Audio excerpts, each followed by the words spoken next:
Good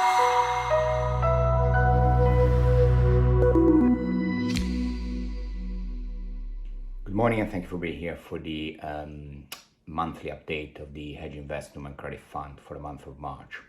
March was a good month for us, positive performance. Usual catalysts in the book are, from the macro side, Argentina and Ukraine. We thought that obviously Milei was the right solution for Argentina since last year. It's interesting how the press and analysts have been increasingly recognizing the fact that maybe he's been a bit of a clown from a political point of view, but that was effective for the electoral campaign.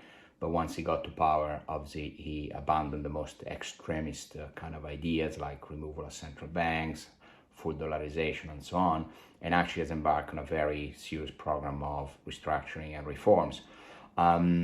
We think there is plenty of upside still in Argentina. It's becoming a lot more consensus, so eventually we'll be taking some profit, but probably there is another 20 to 40% upside easily in the next few months, subject to Milei finding an agreement with the opposition forces, which we think is likely considering that his threat is to win the election in 2025 with a massive majority. So eventually we do expect some sort of agreement. Ukraine is a lot more difficult as a situation, obviously has been creating a humanitarian crisis and is still ongoing. Unfortunately there we think that the chances of a reapproachment of some sort of a ceasefire are somewhere in between now and the American election, or possibly postponed to after the presidential election of November 24. So it's quite tricky. We think the economy is doing pretty well there. We think the Zelensky government is holding up very well in considering the circumstances, but obviously the support from America is essential, and that's very much hostage to what's happening also with Israel and Gaza, and at the same time the partisanship present in the US Congress and Senate. So there is a bit trickier, but we still think there's plenty of upside. We still think and hope there's going to be some sort of support from US coming through, and that would probably improve the chances of some sort of peaceful settlement farther down the road into the US election or just after that.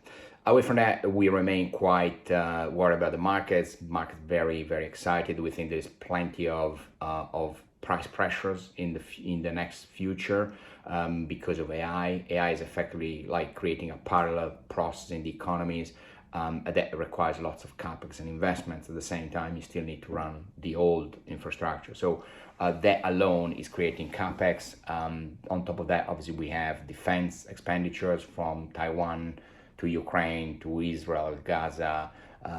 Unfortunately, that Cold War benefit, that Cold War dividend is long gone, and if anything, is going to be quite the opposite, as in plenty of expenditure from government.